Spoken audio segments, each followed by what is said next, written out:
Time for the Local Business Spotlight on City News 570. And joined this morning by Faisal Susiwala, broker of record with RE/MAX Twin City, Faisal Susiwala Realty. Faisal, good morning.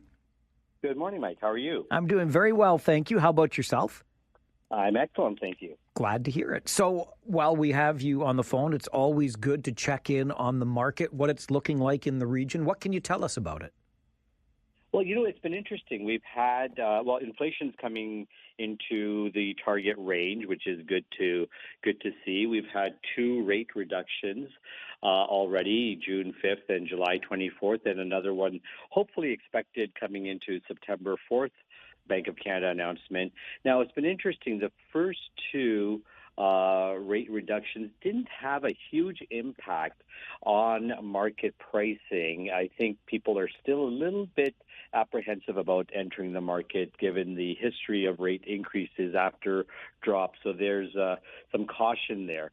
But I do believe that after the September 4th rate reduction, we will see an uptick in the market. And typically the fall has a good run leading into mid-September and all the way up to about Thanksgiving. So we should see, some positive appreciation within the market, and inventory levels will probably start dropping a little bit as people take their homes off the market if they haven't sold by now. Would that happen just because it's been on the market longer than they may have thought and they reconsider waiting for a different time or a better time to go back onto that market? Yeah, we typically advise people that, we are largely driven by the GTA audience. So if the GTA audience is not really looking to buy in the fall because their kids are already in school, then there's some value in holding off if you don't absolutely need to sell right now until the spring market. And then that will, hopefully have three more rate reductions by that time. So we should see, some value in putting your home on the market in the spring as opposed to rushing to get it on the market right now if you don't absolutely have to. And in some cases, unfortunately, with rate renewals coming in, people are being forced to sell right now.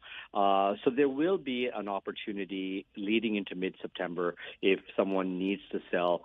There's about 30 to 45 days of runway left in this year following the rate reduction to get your home on the market.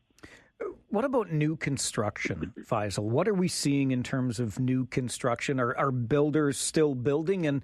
And more importantly, are there buyers for pre-construction right now?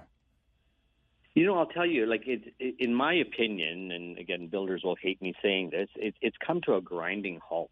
This pre-construction market was artificially inflated with GTA buyers coming in, brokers from the GTA market filling up buses and coaches and bringing them into our region, showing them what great value it is. And yes, it may be good value based on what someone would pay in the GTA market. But what happened here was developers and builders sort of hopped on that wagon, created this artificial demand by saying we're only releasing so many units on this date. People would line up for a week ahead of time. And, in the good old days, let's talk 7 to 10 years ago, the resale home value and the pre-construction value was almost identical. So a buyer would make a decision on buying a pre-construction because they just wanted that 6 months or a year to save up a little bit of money, or they just wanted that, let's call it new car smell, and they wanted that home to be exactly as they wanted it outfitted. And there was no disconnect between values. But today, what has happened is builders want 20%, 30% profit. And a lot of it is, cost that's going in there. So the cost of building a newly constructed home today is about 20% higher. So unless resale home values come up, pre-construction will continue to lag, and we won't see much activity in new home builds because the resale home market needs to come up, and there has to be some connectivity between the prices of new and resale. Never a dull moment in the market, and always glad we can get your perspective on it. Faisal, thank you very much for joining the show. My pleasure. Thanks for having me on. Faisal Susiwala is a broker of record and the number one RE/MAX agent worldwide at RE/MAX Twin City, Faisal Susiwala Realty. You can reach him by phone at 519-624-5555 or find Faisal Susiwala online at homeshack.com.